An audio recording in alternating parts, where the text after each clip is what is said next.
우리 지난 주간 감사주의를 보냈죠. 감사주의를 지내면서도 우리 플리마켓 행사 준비하시느라고 감사에 대해서 집중하지 못하신 것은 아니었나 좀 그런 생각을 해봅니다. 그래서 오늘도 감사 이야기를 함께 나누려고 합니다. 감사는 어디에서 올까요?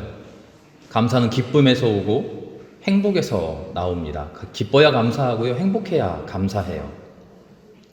그런데 그런 감사는 1차원적인 감사입니다. 1차원적인 감사도 매우 훌륭한 감사인데요. 하나님께서는 우리가 조금 더 성장하기를 바라셔요. 인생이 성장하고 신앙도 성장하고 우리의 삶이, 우리의 영이 그리스도의 장성한 분량에까지 이르시기를 하나님은 원하시죠. 그래서 우리에게 감사를 원하시는데 한 걸음 더 나아간 감사를 원하셔요. 기쁠 때 감사하고 행복해야 감사하는데 기쁘지 않아도 감사할 수 있고 행복하지 않아도 감사할 수 있는 그런 삶을 우리에게 원하신다는 거죠. 그것이 바로 고난으로부터 오는 감사입니다. 고난이야말로 성장의 필수적인 요소이죠. 하나님이 우리를 성장하기를 바라신다 그랬잖아요. 고난을 겪지 못하면 성장을 못해요. 성숙하지 못해요. 자라기는 하는데 키만 훌쩍 웃자란다 그러죠. 웃자라기만 하고 튼튼하지가 않아요. 유아교육의 전문가들이 한결같이 말하는 게 있어요. 뭐냐면 어린 시절에 아이들이 좌절 경험을 해야 된다는 겁니다. 좌절 경험. 아니, 아이들을 충분히 사랑을 주고 키우기도 모자랄 판에 무슨 좌절을 시키라는 겁니까?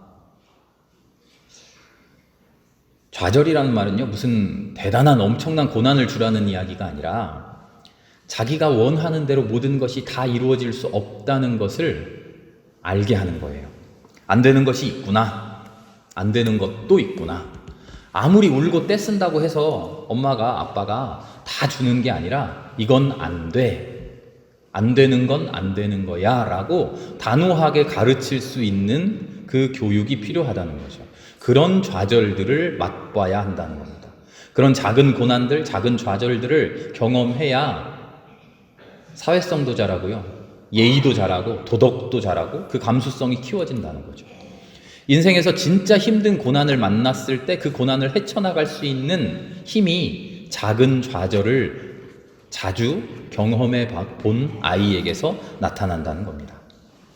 온실 속의 화초처럼 오냐오냐 그렇게 키우기만 하면요, 그런 힘이 없어요. 제가 온실 속의 화초라 그랬는데 실제로 화초가 그렇더라고요. 제가 방울토마토를 몇 년 전에 집에서 키워봤는데요, 잘 키우려고 그 토마토 빨간 거 열매 따가지고 먹어보려고 정성스럽게 따뜻한 곳에서 베란다 있는 곳에서 키웠어요. 그랬더니 벌써 웃으시네요. 꽃도 안 피고 열매도 안 맺더라고요. 왜 그런가 했더니 잘 키우시는 분들이 훈수를 주시는데 그렇게 키우면 안 되고요, 바람도 불어서 얘가 흔들흔들도 하고 햇빛도 들었다 안 들었다 하고 힘든 일이 있어야 얘가 내가 살아야겠구나 싶어서 꽃도 피우고 열매도 맺는다는 거예요. 너무 잘 해주면 따뜻하고 바람도 안 불고 편안할 일밖에 없으면 여기가 좋사오니 하고 아무것도 안 하고 있는다는 거예요. 식물도 그렇고 우리 사람도 그렇죠. 신앙도 똑같다는 거죠. 고난이 우리에게 유익하다는 겁니다. 고난에도 여러 가지가 있다는 겁니다. 그 고난을 통하여 우리가 성장하고 고난을 통하여 감사에까지 이르게 되는, 그래서 그리스도의 장성한 분량에까지 자랄 수 있도록 도달할 수 있도록 만들어주는 그런 아름다운 고난이 있다는 거죠. 그 고난의 의미를 우리가 제대로 알 때 우리가 성장할 수 있습니다. 이 고난이 도대체 뭘까? 내 앞에 닥친 고난이 어떤 의미일까? 이걸 제대로 알게 되면요, 고난을 대하는 태도가 달라져요. 고난에 대한 태도가 달라지면 실제로 살아가는 우리의 삶의 모습이 바뀌게 되죠. 고난은 여러 가지가 있어요. 고난이 다 똑같지가 않아요. 어떤 고난이 있는가 하면요, 당할 필요가 없는데 내 스스로 자초하는 그런 고난도 있어요. 또 한편으로는 내가 아무리 피하려고 해봐야 피할 수 없는 사회적인 환경적으로 닥쳐오는 그런 고난도 있어요. 그런가 하면 하나님이 주시는 고난도 있죠. 굳이 겪을 필요가 없는데도 내가 잘못해서 스스로 고난 속으로 빠져 들어가기도 하고요. 내가 이렇게 하든지 저렇게 하든지 아무 상관없이 그런 것과 아무리 용쓰고 피해봐도 어쩔 수 없이 겪을 수밖에 없는 고난도 있고요. 하나님께서 우리를 위해 주시는 은혜의 고난도 있다는 겁니다. 그럼 어떤 고난인지 우리가 어떻게 합니까? 어떤 고난이 쓸데없이 내가 자초한 거고, 어떤 고난이 어쩔 수 없이 외부에서 온 거고, 어떤 고난이 하나님이 주신 고난이고, 그걸 어떻게 압니까? 사실은요, 실제 고난이 그런 종류가 있는 게 아니라요, 우리가 고난을 그런 식으로 생각해요. 우리가 고난을 그런 식으로 생각하는 그 의미, 고난에게 부여하는 의미에 따라서 고난의 성격이 결정돼요. 우리가 고난 앞에서 내가 이거 잘못해가지고 안 그럴 수 있었는데 내가 잘못했어 이러면요, 그 고난은 내가 자초한 고난이 되고요. 이거 어쩔 수 없었어. 내가 이래도 겪는 거고 저래도 겪는 거고 어쩔 수 없는 거야. 내가 이렇게 생각하면요, 그 고난은 외부로부터 오는 고난이에요. 그런가 하면 하나님이 나에게 이 고난 주셨구나, 은혜로 베풀어 주셨구나, 그렇게 마음 먹으면 이 고난은 은혜의 고난이 돼요. 원래 그런 종류가 있는 게 아니라 내가 그 고난에 어떤 의미를 부여하느냐에 따라서 그 고난의 성격이 달라진다는 거예요. 고난에서 찾는 의미가 고난에 대한 태도를 바꿔놓습니다. 그리고 그 태도가 우리의 삶을 바꿔놔요.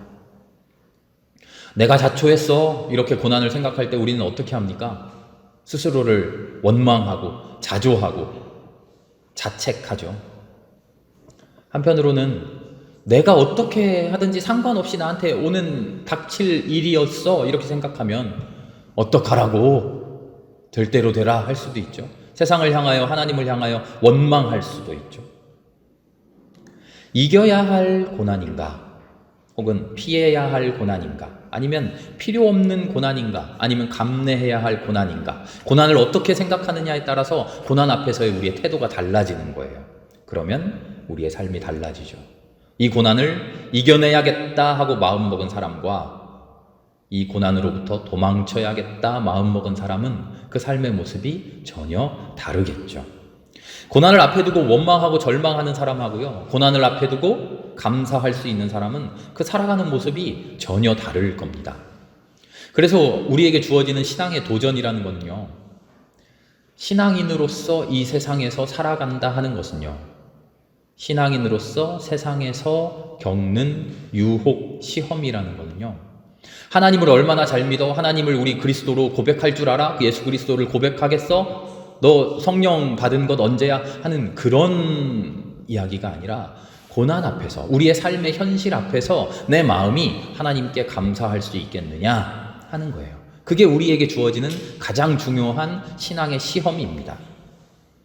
우리 고난의 의미라고 말하면 흔히 이런 이야기들을 많이 나눠요. 뭐라고 하냐면, 이런 고난도 다 하나님이 우리에게 복 주시려고 하는 거야. 이 일을 잘 견뎌내면 하나님 주시는 복을 받을 거야. 그렇죠? 이런 이야기들 자주 나누죠. 물론 이런 생각으로 고난 앞에서 절망하지 않을 수도 있어요. 그러나 그게 고난의 진짜 의미는 아닙니다. 하나님은요, 우리에게 이거 잘 이겨내봐, 그러면 복 줄게, 이런 식으로 우리를 시험하시는 분 아니에요. 하나님은 우리의 삶을요, 그렇게 이용하지 않으셔요. 우리가 하나님을 믿는다고 하는 거는요, 하나님을 신뢰한다고 하는 것은 하나님께서 우리에게 좋은 것을 주실 거야, 마침내는 우리를 행복하게 해주실 거야, 하나님이 우리에게 나쁜 것 주실 리 없어 라는 그런 식으로 인간 중심적으로 하나님을 생각하는 게 아니에요. 우리가 하나님을 믿는다고 하면, 하나님이 내 편이라고 하면, 하나님이 나의 하나님이라고 하면 나에게 결국은 좋은 일만 일어날 거야, 그런 신앙이 아니라는 겁니다. 고난의 의미 역시 그래요. 하나님이 주시는 고난입니다 라는 의미도요, 이 고난이 지나가면, 이 고난을 잘 이겨내면 내가 원하는 복이 주어질 거야, 그런 식의 고난의 의미가 아니에요. 고난은요, 고난 그대로 있습니다. 고난은 우리가 겪어내야 할 이 세상에서의 우리의 삶의 현장일 뿐입니다. 예수님도요, 그 고난을 피해가지 않으셨고요, 고난을 살아내셨어요. 교리적으로는 십자가를 통해서 우리를 구원하시기 위해서였다라고 우리가 그렇게 말합니다만, 예수님도 인간으로서 인간의 삶의 현실을 그대로 받아들이고 감내하셨어요. 다만 우리와 달랐던 것은 뭐냐면, 고난 앞에서 원망하거나 고난 앞에서 하나님을 비난하지 않고 고난 앞에서 오히려 하나님 앞에 엎드려 감사하고 기도했다는 거죠. 고난의 의미는요, 세상과 나와의 관계에서 이 고난이 나에게 어떤 유익을 줄 것이냐, 그런 의미를 찾는 게 아니라요, 하나님과 나와의 관계에서 이 고난이 하나님과 나의 관계를 어떻게 만들어줄 것이냐, 그게 진짜 의미예요. 다시 말씀드릴게요. 고난이 의미를 갖는 것은 이 세상 속에서 내가 살아가는데 세상 속에서 살고 있는 나에게 어떤 유익을 줄 것인가, 나의 관심의 초점이 세상 속에서의 그 안에서 의미를 찾는 게 아니라요, 세상에서 살고 있지만 하나님과 나의 관계에 이 고난이 어떤 영향을 주느냐, 그게 고난의 진짜 의미라는 거예요. 나에게 유익을 주는 고난이면 좋은 고난이고, 나에게 아픔을 주는 고난이면 나쁜 고난입니까? 아니요. 나에게 유익이 되고 나에게 아픔이 되고 나에게 슬픔이 된다고 하는 것은 세상 속에서 겪어가는 나의 형편일 뿐이라는 거예요. 그거는 이러든지 저러든지 상관없어요. 중요한 것은 하나님과 나의 관계에서 이 고난이 나를 하나님에게서 멀어지게 만드느냐, 아니면 하나님과 더욱 돈독하게 하느냐, 하나님을 더욱 붙들게 만드느냐, 하나님을 신뢰하게 만드느냐, 거기에 이 고난의 의미가 있다는 거죠. 고난의 가치는 바로 거기에 있습니다. 이 고난을 겪어내고 나에게 무엇이 오는가, 나에게 어떤 복이 오는가, 그런 것 아무 의미 없고요. 이 고난을 겪어내고 내가 하나님을 얼마나 사랑하게 되는가, 얼마나 하나님을 신뢰하게 되는가, 그것이 고난의 가치라는 거죠. 오늘 함께 읽은 복음서의 말씀 조금 길지만 다 읽었습니다. 너무나 유명한 말씀이죠. 이 이야기의 핵심이 어디 있을까요?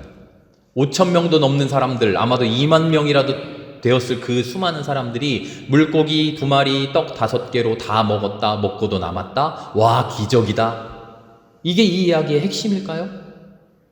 아니에요. 이 이야기는요, 기적 이야기가 아니에요. 이 이야기는 감사 이야기예요. 오병이어의 이야기가 우리 요한복음 읽었는데요, 사실은 네 복음서에 다 등장해요. 마태, 마가, 누가복음에도 똑같이 오병이어의 이야기가 실려 있어요. 물론 그 디테일은 조금씩 다릅니다만. 그런데 제가 오늘 왜 요한복음의 본문을 오늘의 말씀으로 선택했을까요? 그냥 아무거나 하나 골라 잡았을까요? 아니에요. 특별한 이유가 있습니다. 마태복음의 오병이어, 마가복음의 오병이어, 누가복음의 오병이어와 다르게 요한복음의 오병이어만 택하고 있는 특별한 단어가 있어요. 똑같은 이야기가 똑같은 단어로 쓰여져 있는데 요한복음만 그 단어를 바꿔서 말하고 있는 단어가 있어요. 그게 뭘까요? 정답은 이미 다 말씀해 드렸어요. 감사라는 단어예요. 감사. 어디에 등장합니까? 오병이어, 떡 5개, 물고기 2마리를 딱 들고 마태, 마가, 누가복음에서는 그 오병이어에 축복하셔요. 그런데 요한복음을 보니까 그것을 들고 감사하셔요. 공간복음서에서는 축복이라고 하는 율로게오라고 하는 단어를 사용하는데 요한복음에서는요, 유카리스트라고 하는 감사라고 하는 단어를 사용해요. 공간복음서가 전하고 있는 오병이어의 기적은 말 그대로 기적이에요. 하나님께서 축복하셨다는 거예요. 복 주셨다는 거예요. 하나님이 복 주셔서 우리의 삶이 풍성해진다는 고백이에요. 그런데 요한복음은 조금 관점을 달리해요. 고백이 조금 달라요. 하나님이 우리에게 복 주셨구나. 우리가 이것밖에 안 되는데, 우리가 이렇게 고난 당하는데 하나님이 복 주시면 풍성해지는구나. 이게 아니라 인간이 아무것도 아닌 것 가지고도 하나님 앞에 감사하면, 인간이 그렇게 고백하면 풍성하신 하나님을 알아갈 수 있구나. 인간 스스로의 감사함을 통해 우리의 삶이 풍성해질 수 있구나. 감사의 태도를 통해 우리가 감사의 삶을 살아갈 수 있구나. 요한복음 지금 이런 이야기를 하는 거예요. 예수님이 오늘 제자들에게 묻습니다. 어디에서 빵을 사다가 이 사람들을 먹이겠느냐? 어디에서 빵을 사다가 이 사람들을 먹이겠느냐? 예수님과 제자들은 부유한 사람들이 아니에요. 아마도 설교 여행 다니시면서 가는 곳마다 얻어먹으셨을 거예요. 그렇죠? 그런데 예수님이 뜻밖의 이야기를 하는 거예요. 마치 주머니가 두둑하신 것처럼 수많은 사람들이 모였는데 어디 빵 살 때만 있으면 내가 사서 먹일게. 어디서 빵 사면 돼? 지금 이런 이야기를 하시잖아요. 예수님이 지금 이것 물으시는 걸까요? 아니에요. 진짜 물음은 그 물음이 아니에요. 그래서 성경 말씀에 제자들을 시험하려고 물으셨다 이렇게 적고 있는 거예요. 예수님의 시험에 제자들이 어떤 답안지를 제출했는지 우리 이제 그 답안지 봐야 되잖아요. 빌립은 이렇게 대답합니다. 눈치 빠르게 머릿속으로 계산을 딱 했어요. 사람이 얼마니까 이 정도는 먹어야 되고 곱하기 얼마 하면은 정답 예수님 200데나리온 정도는 있어야 최소한 먹겠습니다. 정답을 딱 제시해요. 그랬더니 옆에 있던 안드레도 눈치 빠르게 호주머니에 있는 거 다 검사했어요. 빨리 꺼내놔봐. 다 검사했더니 예수님 우리 보리빵 5개, 물고기 2마리밖에 없습니다. 정확하게 현실을 파악해내고 있어요. 그리고는 뭐라고 말합니까? 그리고는 그 현실이 고난이라고 보고합니다. 이것으로는 어림도 없습니다. 이걸로는 아무 소용도 없습니다. 하나님 앞에 나와서 하나님의 말씀을 듣고 그 말씀으로 배불리려고, 말씀으로 우리의 삶이 풍요해지려고 나온 그 사람들이, 그 말씀을 배우는 제자들이 하나님의 말씀을 전하시는 예수님 앞에서 우리의 삶의 현실이 이것밖에 없습니다. 이걸로는 부족합니다. 이걸로는 택도 없습니다. 고난일 뿐입니다. 라고 지금 이야기하고 있는 거예요. 예수님의 질문이 뭡니까? 너희들 현실 파악 얼마나 잘하고 있느냐? 이런 질문일까요? 그 뒤에 이야기를 묻고 계신 거겠죠. 현실을 파악해보니 뭡니까? 고난입니다. 자, 그러면 이제 어떻게 하겠느냐? 가진 것 없는 거 뻔히 알아요, 예수님. 우리 주머니 두둑하지 않고 아무것도 없는 거, 동전만 짤랑거리는 거 우리 다 알아요. 모여든 사람들 수만 명에 모여들었지만 이 사람들 주머니 털어봐야 오병이어밖에 없는 거 예수님 다 아셔요. 예수님이 원하시는 답은 뭡니까? 우리의 형편이 이것밖에 안 되는데, 우리의 삶이 고난뿐인데 그 뒤에 어떻게 하겠느냐? 예수님이 지금 이거를 묻고 계신 거예요. 이게 오병이어의 핵심이죠. 그리고 그 고난 앞에서 어떻게 해야 되는지를 예수님 스스로 모범을 보여주십니다. 어떻게 하시죠? 그 초라한 나의 형편, 오병이어밖에 안 되는 나의 삶, 그것을 가지고 하나님께 감사합니다. 하나님 왜 이것밖에 안 됩니까? 여기에 축복 내려주셔서 풍성하게 만들어 주십시오. 다 먹고도 남을 12광줄이 남을 수 있는 기적을 베풀어 주십시오. 그런 간청을 하는 게 아니라 예수님은 고난이라고 하는 현실 앞에서 5,000명도 넘는 사람들이 오병이어로 먹어야만 하는 이 찢어질 듯 가난한 이 아픈 현실 앞에서 하나님 앞에 감사하신다는 거예요. 감사가 어디서 출발합니까? 나에게 가진 것을 제대로 파악함으로써 시작합니다. 나를 과대평가해서도 안 돼요. 나를 과소평가해서도 안 돼요. 지금 가진 것 이것밖에 안 되지만 사실은 하나님이 더 많은 것 주실 겁니다. 이렇게 뜬구름 잡는 그런 기대를 가져서도 안 돼요. 나에게 주어진 지금의 현실을 똑바로 파악해야 돼요. 나중에 뭘 주시겠지 이런 것도 아니고요. 이게 다 복 주시려고 하는 거야. 하나님이 기적 베풀어 주실 거야. 우리 배부르게 먹을 거야. 이런 기대도 아니고요. 하나님이 뭔가 뜻이 있겠지. 예수님이 뭐 알아서 하시겠지. 이런 것도 아니고요. 냉정하게 우리의 현실을 그대로 안 뒤에 그 냉정함 그대로 감사하라는 거죠. 기적은 여기에서 일어나요. 어떤 기적이 일어나냐면요. 오병이어가 불어나서 빵이 500개가 되고 빵이 5,000개가 되고 물고기가 몇천 마리 되는 그런 기적이 아니라요. 지금 아무것도 아닌 이 삶을 감사함은 뒤에 감사하고 나서 그 아무것도 아닌 삶의 현실로 돌아오니까 감사의 태도와 감사의 자세로 내 삶으로 돌아오니까 우리 삶에서 우리의 생활이 바뀌는 거예요. 나의 삶의 모습이 바뀌는 거예요.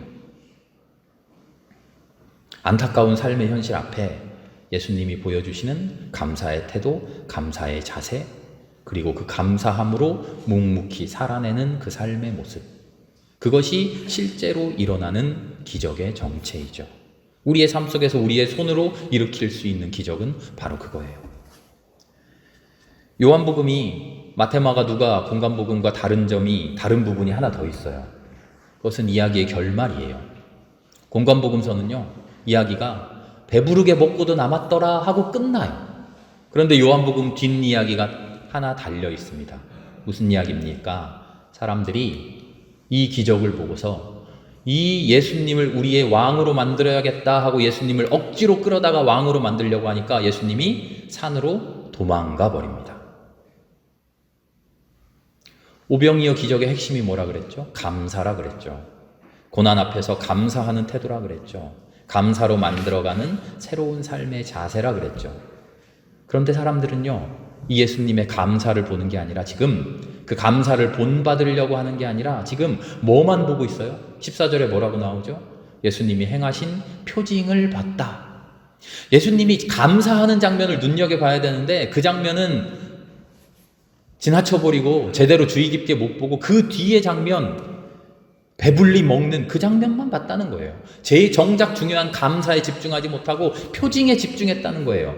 진짜로 봐야 되는 것은 예수님의 감사와 그 감사로 이루어지는 완전히 다른 삶의 모습인데 그걸 봤어야 되는데 그거는 못 보고 기적만 보고서 와, 저런 기적을 우리도 누려보자 하고는 예수님을 억지로 왕으로 삼으려고 한다는 거죠. 감사는 그런 게 아니에요. 예수님을 믿는다는 것도 그런 믿음이 아니에요. 그런 식으로 예수님을 끌어와서 내 왕으로 삼고 그런 식의 기적이 내 안에서 이루어졌으면 좋겠다 간절히 간구하는 것, 그런 건 신앙이 아니에요. 세상 속에서 세상과 맞서 살아가는 내 삶 속에 하나님이 무슨 도움이 될까? 이 세상 속에서 내가 먹을 게 이것밖에 없는데 이 양반이 내 주님이 되면 내 삶이 풍성해지겠구나, 이 사람을 왕으로 만들어야겠다, 그런 식의 섬김이 아니에요. 그런 건 감사는 더더욱 아니에요. 내 삶의 축이 세상과 나 그렇게 설정되어 있고 세상과 나라고 하는 축을 부드럽게 돌릴 수 있는 윤활유로서 하나님을 데리고 와서는 안 된다는 거예요. 내 삶의 축은 어떻게 설정되어 있어야 되죠? 하나님과 나, 그렇게 설정되어 있어야 돼요. 하나님과 나와의 관계가 어떠해야 할 것인가, 그것이 내 삶의 핵심이어야 돼요. 세상의 환경, 삶의 현실, 이런 것들은 하나님과 나의 관계를 만들어가는 도구가 되어야 되죠. 내 삶의 축이 하나님은 뒷전이고 세상과 나, 세상 속의 나, 거기에 핵심이 되어 있으면요, 하나님은 세상 속에서의 나의 삶을 위한 도구가 되어버려요. 그 속에서의 감사는 진짜 감사가 아니에요. 처음에 고난의 잘못된 의미를 말씀드렸죠. 그게 뭐였죠? 이 고난이 지나고 나면 하나님이 다 좋은 것 주실 거야. 핵심이 어디예요? 중심이 어디에 있어요? 세상 속에서 내가 좋은 것을 얻는 것, 이게 중심이 되어 있으니까 고난도 그런 식으로, 신앙도 그런 식으로 왜곡되어서 세상 속에서 내가 살아갈 행복, 그것을 위해서 초점 맞춰져 있는 거예요. 나중에 다 복 주시려고 하나님의 계획하신 거야. 나중에 받을 복, 그게 내 머릿속에 있는 거죠. 감사는 어디에서 나온다 그랬습니까? 기쁨에서 나오고 행복에서 나온다 그랬죠. 고난을 감사로 승화시키기 어려운 이유가 여기에 있어요. 고난은 기쁘지 않고 행복하지 않아요. 세상 속에서의 내가 바라는 기쁨과 세상 속에서 내가 바라는 행복, 참된 고난은 그런 것 결코 우리에게 가져다 주지 않아요.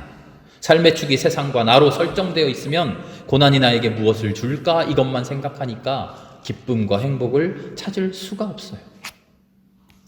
삶의 축을 바꿔봅시다. 하나님과 나, 하나님과 함께 살아가는 나, 하나님과 관계 맺어가는 나, 하나님이 주시는 복으로 기뻐하는 나, 이렇게 새로운 삶의 축을 설정하고 나면 고난으로 인해서, 이 고난으로 인해서 하나님과 나의 관계가 깊어지는구나. 이 고난으로 인해서 내가 하나님께 한 번 더 기도하는구나. 이 고난으로 인해서 내가 하나님께 한 번 더 감사하는구나. 그 생각을 하게 되면 기쁨의 차원이 바뀌어지는 거죠.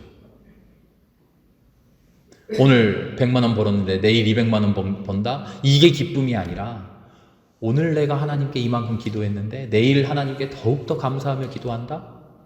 이게 우리의 기쁨이 된다는 거죠. 이것이 우리가 우리의 삶 속에서 찾아가야 할 참된 기쁨이고 고난 앞에서 감사해야 될 진짜 감사입니다. 오늘 말씀의 제목을요, 압도적 감사, 이렇게 적어놨어요. 요즘 젊은 아이들 사이에서 유행하는 단어가 압도적이라는 단어래요. 그래서 저도 그냥 유행 좀 따라 해봤어요. 감사를 하는데요, 우리 어떻게 감사합니까? 대충 설렁덜렁 하는 둥 마는 둥, 그런 감사하지 말자는 거예요. 좋은 일 있으면 감사하고 즐거운 일 있으면 잠깐 감사하고 조금이라도 힘들고 괴로우면 팩하고 토라져서 하나님 이럴 수 있습니까? 하고 하나님께 원망하는 그런 식의 감사의 삶 이제 살지 말자는 거예요. 우리 어떻게 감사해야 됩니까? 압도적으로 감사해야 돼요. 내 삶을 철저하게 살피고 모든 일을 하나님께 감사하고 하나님과 나와의 관계가 사랑으로 돈독해질 수 있는, 사랑으로 단단해질 수 있는 데에 모든 일을 쏟아야 돼요. 거기에 모든 초점을 맞추고 그 모든 것으로 감사해야 돼요. 압도적으로 감사해야 돼요. 나에게 육신이 있는 것 감사해야 되고, 육신에 혹시 질병이 있으면 그 질병으로도 감사해야 되고요. 육신에 아픔이 있으면 그것으로도 감사하고요. 내 마음에 걱정이 있으면 그걸로도 감사하고요. 내 삶에 어려운 일들 생기면 그걸로도 감사하고요. 모든 일로도 압도적으로 감사할 수 있는 우리가 되어야 돼요. 그럴 우리의 삶에 그렇게 살아갈 때 오병이어를 통해 베풀어졌던 삶의 기적이 우리의 삶 속에서도 이루어질 줄 믿습니다. 모든 일 앞에 감사하는 새로운 사람으로, 감사로 하나님과 관계 맺어가는, 사랑의 돈독한 관계를 맺어가는 하나님의 사람, 그렇게 우리가 온전히 바뀌는 귀한 은혜가 우리에게 있기를 기도합니다. 함께 기도하겠습니다. 주님 감사합니다.